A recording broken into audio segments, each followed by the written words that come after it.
BFM Business, Focus Retail, Noémie Vira. Bonjour à tous, j'espère que vous avez passé un bel été. Votre rendez-vous Focus Retail revient avec une formule un peu différente. Plus d'échanges en plateau avec les dirigeants des grandes entreprises, les startups, plus d'analyses aussi avec nos experts. Et bien sûr, le tout dans la convivialité. On revient avec les mêmes, ou presque. Vous retrouvez dorénavant Eva Jaco le matin dans Good Morning Business à 6h35. Une chronique dans laquelle elle décrypte un fait d'actualité dans le retail. Et pour le reste, c'est ici que ça se passe. Tous les samedis à 13h30 et tous les dimanches à 19h. Et dès le jeudi sur l'application BFM Business. Allez, c'est parti. Focus Retail, la distribution de demain s'invente aujourd'hui. Le réveil, les nouveaux profs, les cahiers, les stylos. Cette semaine, c'était la rentrée pour 12 millions d'élèves en France. Un budget important pour les ménages. Les familles ont dépensé en moyenne 230 € pour les élèves en primaire, pour leurs fournitures, contre 190 € en 2022. Alors que mettent en place les acteurs du retail pour alléger la facture? On va en parler avec nos invités aujourd'hui. Adrien Perrol, bonjour. Vous êtes directeur général de Bureau Vallée, une enseigne spécialisée dans la papeterie, les fournitures de bureau, avec au total 370 magasins en France et dans le monde. Également avec nous Morgane Hilmy, bonjour. Bonjour. Vous êtes cofondateur et CEO de la start-up Bips, une application de petites annonces pour les fournitures scolaires, mais pas que. Vous vendez aussi des objets destinés aux enfants, des jouets et autres vêtements. Et nous sommes également avec notre expert. Dois-je encore vous présenter Jean-Marc Ménien, bonjour, qui rentre de vacances, directeur général d'Altavia Shopperman. Alors on va commencer par parler de cette inflation qui a atteint cette année 11,3%. Conséquence, le comportement d'achat des Français change. Vous allez voir sur cette infographie qui va s'afficher sur votre écran, 41% des Français se rabattent sur les articles en promotion. Ça veut dire, Adrien Perrol, que la qualité n'est plus le premier critère de choix, ça devient le prix? Alors pas tout à fait, parce que on constate, et année après année, les marques restent extrêmement fortes. 3 produits sur 4 en fourniture scolaire sont des produits de grandes marques, les Clairefontaine, les UU, les Stabilo. Donc la qualité reste primordiale. Malgré tout, et vous le disiez, oui, le poids promo a fortement augmenté cette année. Chez nous, c'est plus 30%. Ça veut dire que quand je vendais pour 100 € de produits en promotion, cette année, j'en ai vendu pour 130 €. Les gens comparaient et c'était un de ces phénomènes de cette rentrée des classes 2023. Et l'autre moyen d'acheter moins cher, c'est bien sûr de recourir à la seconde main. C'est ce que vous proposez, Morgane Hilmy. C'est privilégié par 16% des Français. Est-ce que vous constatez une hausse des ventes sur votre plateforme par rapport aux années précédentes? Alors, sur Bips, effectivement, on existe depuis 3 ans. Et on réalise année après année qu'il y a un engouement qui est croissant et de plus en plus massif pour les fournitures scolaires d'occasion. Et ça rejoint le point qui était mentionné précédemment. Les consommateurs ne transigent pas forcément sur la qualité.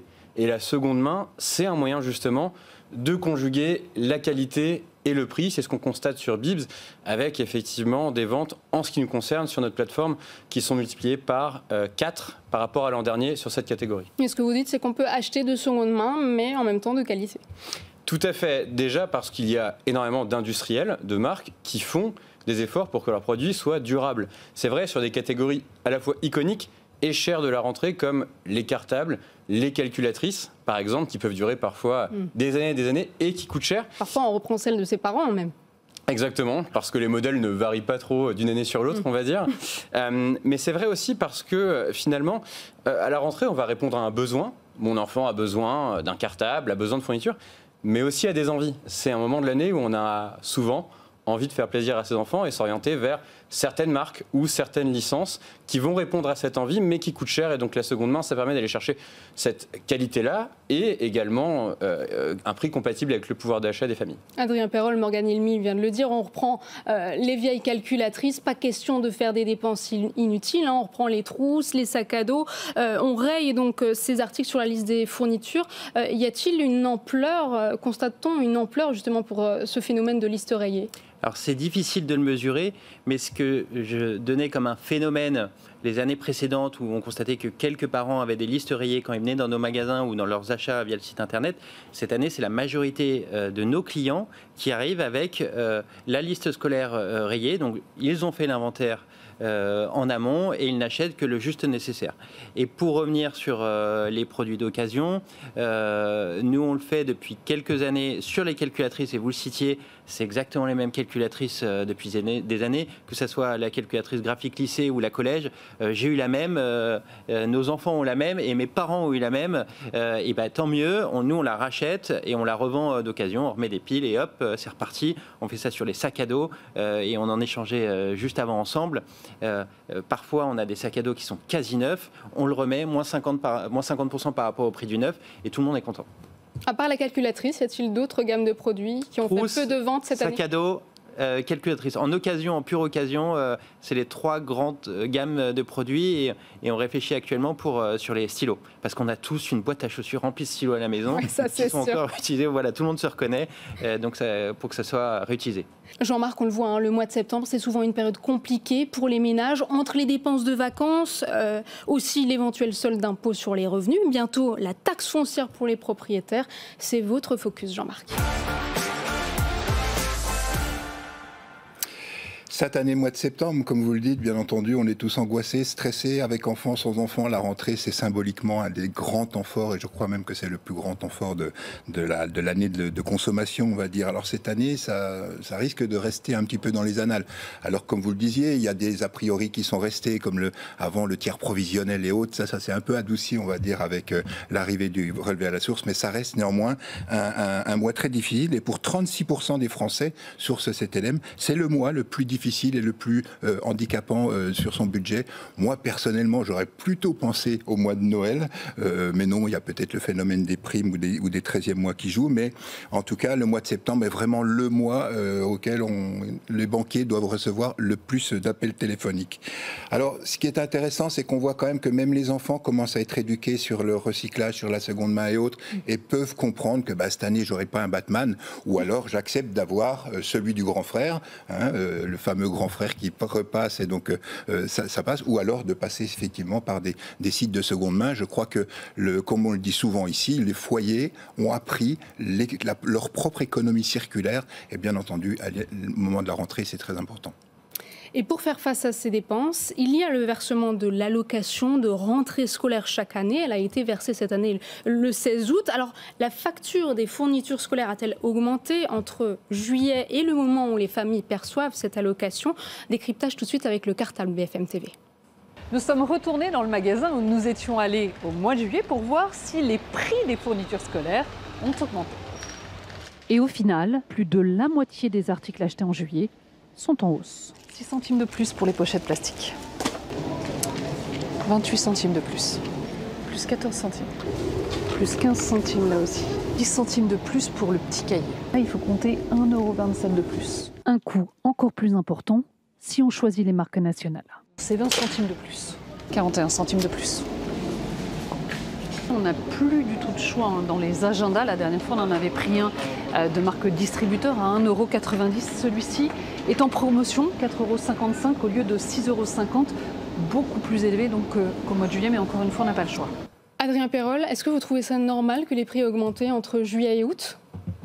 Alors, c'est compliqué d'analyser les différences de prix sur juillet et août. Il faut savoir que c'est la meilleure période pour acheter ces courses de fournitures scolaires. C'est là où il y a la guerre des prix.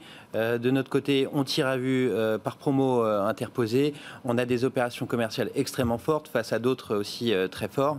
Il y a eu de l'inflation sur certains produits, notamment les produits liés à base de pâte à papier, pour des raisons énergétiques, pour des raisons de matières premières. Il faut savoir que ces produits, ils sont fabriqués au mois de décembre l'année dernière. Donc c'était là où et la matière première était au plus fort et où l'énergie était au plus fort. Et donc oui, il y a eu une inflation sur ce type de produit. Dans notre cas, en fait, on a réduit dans nos marges, on a fait des promos plus puissante et donc on a atténué cet effet inflation et il est de 2% chez Bureau Vallée. Pourtant, ces articles qui sont vendus, ils sont commandés bien avant, parfois même encore en stock. Il y a des associations qui disent que du coup, ces prix sont difficilement explicables. Alors, dans mon cas, je suis actuellement en train de choisir les gammes de cartables, de sacs à dos pour l'année prochaine. Et dans un mois, on fera les commandes de cahiers pour la rentrée des classes prochaine. La bonne nouvelle, c'est que sur le papier, le cours de la pâte à papier a fortement diminué. Donc, il y a toutes les chances pour que l'année prochaine, on parle de déflation sur ce type de produit. Et on peut que s'en ravir parce que ça sera bon pour le porte-monnaie des Français. Morgane Hilmy, quel est votre avis sur ce sujet ? Alors, effectivement, on l'a constaté sur Bibs, la demande pour les produits de rentrée d'occasion, pour les fournitures scolaires d'occasion est plus importante qu'elle ne l'a été les années précédentes.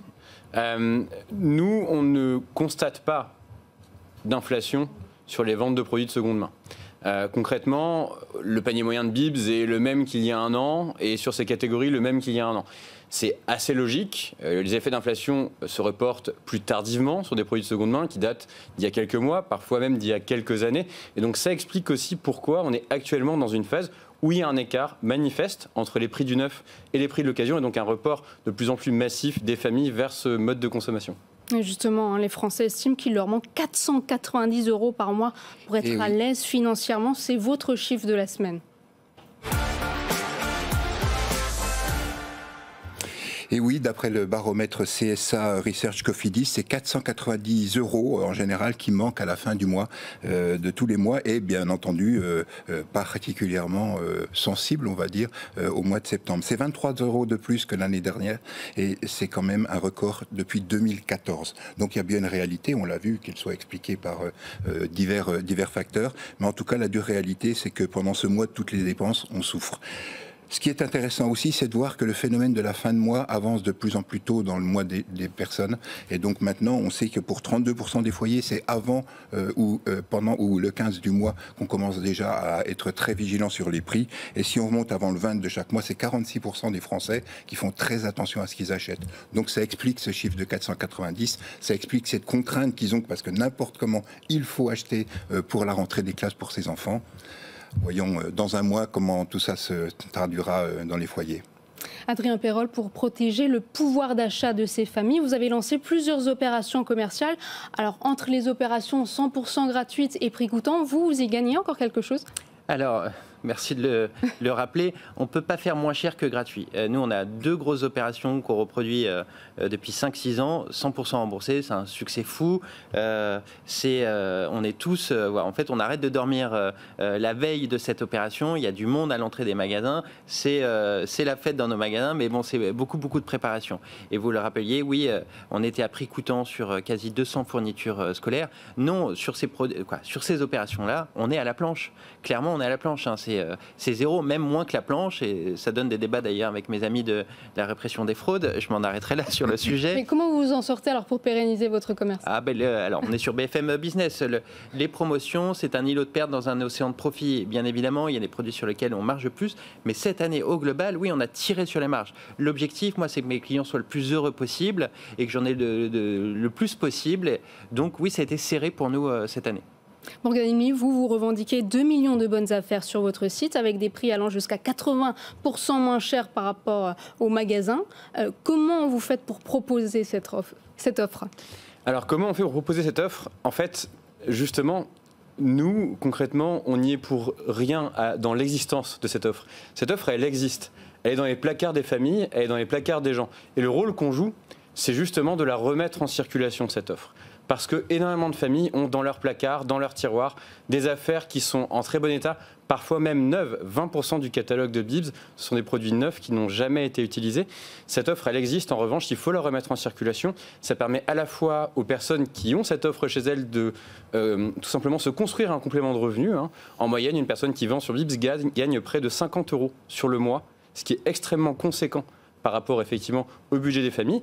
Et pour les acheteurs, en fonction de ce qu'on va acheter, des catégories de produits et puis de l'État, on va être sur des niveaux de remise qui peuvent aller très loin, comme vous l'avez dit, parfois jusqu'à 80% par rapport au prix en magasin. Et vous, comment vous vous rémunérez du coup ? Alors sur Bibs, on a un mode de rémunération qui est très simple. Nous facturons des frais de service à 100% des acheteurs et des acheteuses qui achètent un produit via la plateforme.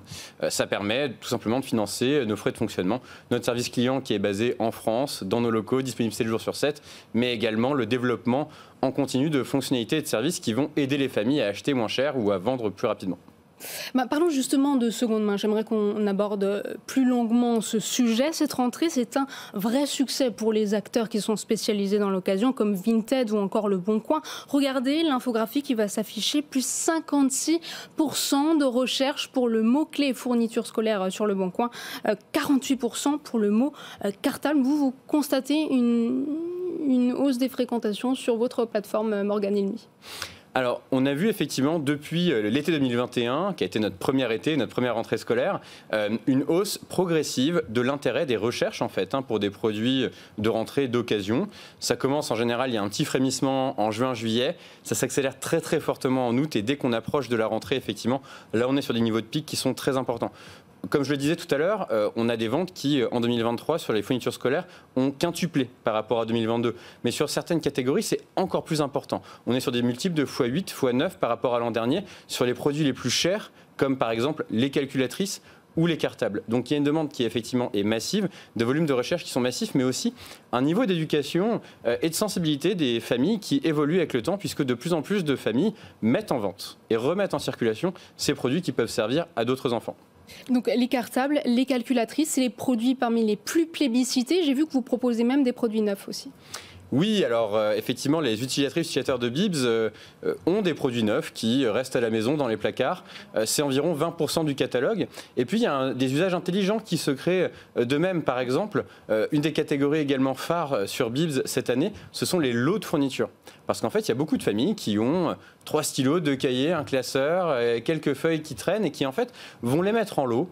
Et on va se retrouver avec des lots qui, d'une part, permettent de s'équiper d'un seul coup, ça fait gagner du temps, mais ça fait aussi gagner de l'argent puisqu'on va se retrouver à acheter des lots de fournitures très complets pour 20-30 euros là où on aurait payé 60-70 euros dans le commerce classique. C'est toute une éducation du consommateur qui s'est faite ces dernières années avec la crise, avec tout ce qu'on a connu. C'est-à-dire qu'effectivement, on voit même que lors de l'achat du produit neuf, il y a une intention des consommateurs de faire beaucoup plus attention, on va dire, aux objets qu'avant, parce qu'on sait qu'il y a une opportunité de revente derrière. On le voit pour les produits bruns, les télés et autres. Les gens gardent carrément le carton d'emballage parce que la télé, avant, on l'a passé au grenier pour les jeux vidéo. Maintenant, non, on sait qu'un jour, on pourra la revendre. Et je crois que sur tous ces paquets, et notamment sur les sacs, bien on sait que si on a 3 enfants, on va essayer de faire que le sac ait 3 enfants. Et je crois, comme je disais, que les enfants rentrent aussi maintenant bien dans ce système-là. Et justement, pour faire face à la seconde main, les magasins déploient une nouvelle stratégie. Les offres de reprise se multiplient. Cultura reprend les cartables. Leclerc propose un bon d'achat en échange, tout comme Bureau Vallée. Adrien Perrol, est-ce que c'est suffisamment efficace pour faire face aux acteurs de la seconde main ? Alors, pour ma part, chez Bureau Vallée, on rachète un cartable, un sac à dos en bon état à 10 euros. On rachète aussi les trousses et je vous le disais, soit on le donne à des associations, soit on les revend en rayon parce que c'est du bon sens, c'est tellement en bon état.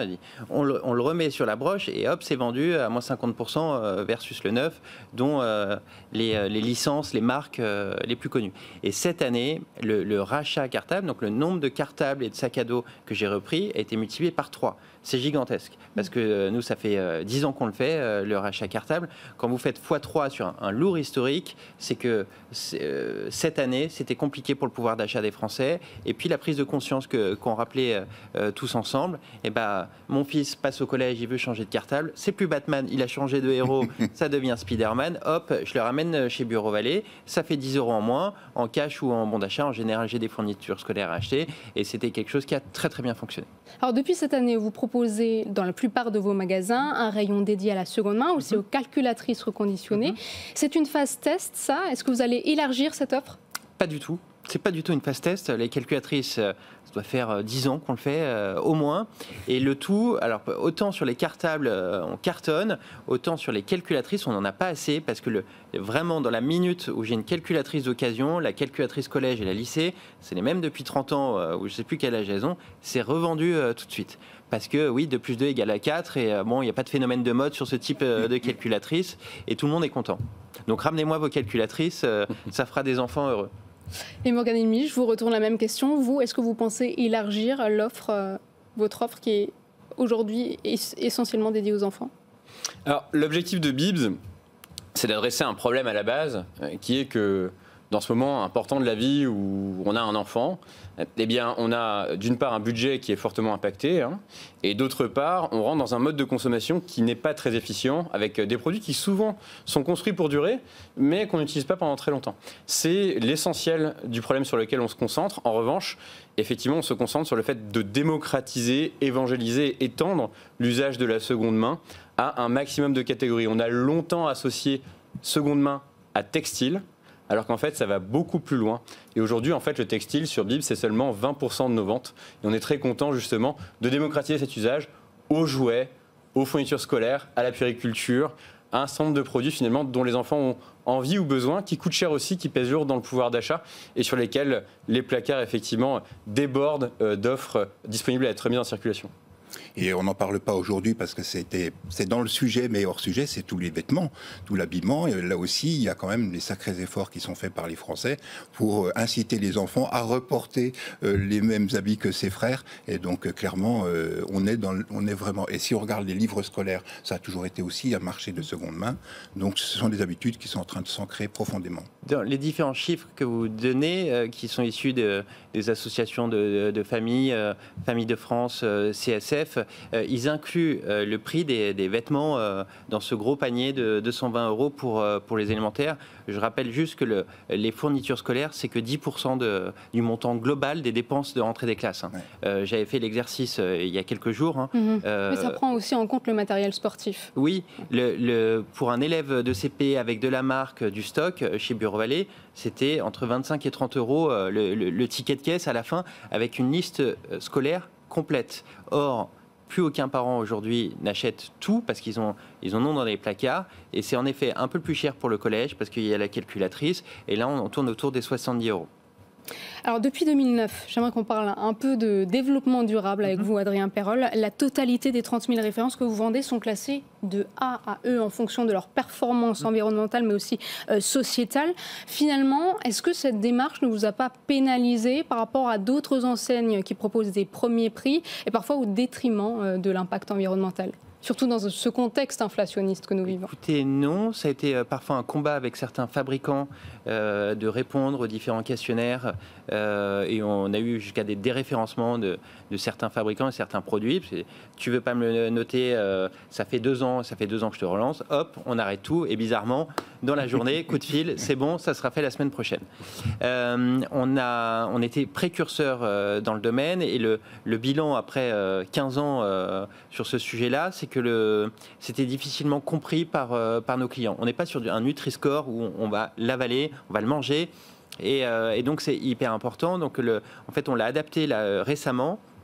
On va passer sur l'impact carbone des produits. On a aussi packagé, on a inventé une marque qui s'appelle LMDD, Bureau Vallée Recyclé. Comme ça, c'est extrêmement clair. Voici le produit le moins impactant pour l'environnement, et c'est devenu mes meilleures ventes dans nos magasins. Je parle de la ramette de papier qui est le basique, qui nous suit toute notre vie, au classeur, l'agenda recyclé, la meilleure vente. Et aujourd'hui, c'est un succès, et je me revois 10 ou 15 ans en arrière où j'ai fait des gondoles entières, des tracts papier avec les produits durables. C'était un flop total. On vendait pas un caillou, et là, c'est mes meilleures ventes. Cocorico. Un aspect hyper important, c'est que ces produits-là, ces fameux Bureau Vallée recyclés, on y a mis du volume, énormément de volume. Donc en fait, vous avez le prix avec. Et quand vous avez un produit qui est le meilleur d'un point de vue environnement, et vous avez le prix, ça devient vos meilleures ventes. C'est valable chez Bureau Vallée comme chez beaucoup d'autres acteurs. Et j'insiste, prix, environnement, parce que les Français ne sont pas prêts à choisir entre les deux. Morgane Émier, vous comprenez, vous, que ces clients soient sensibles à cette notation environnementale ? Alors, ce qu'on comprend très clairement chez Bibs, en interrogeant tout simplement notre communauté de familles utilisatrices, c'est que quand on regarde par exemple la rentrée scolaire, la raison pour laquelle justement ces familles se tournent vers la seconde main pour la rentrée, à 92% c'est pour faire des économies, donc pour le prix, à 65% pour des motivations qui sont environnementales. Donc on a une montée en puissance qui est extrêmement significative de cette motivation, et la seconde main, elle permet justement de répondre à cette double problématique. Mais au-delà de ça, les consommateurs, ils ont besoin effectivement conceptuellement de faire fonctionner ces deux problématiques, mais ils ont aussi besoin de concret.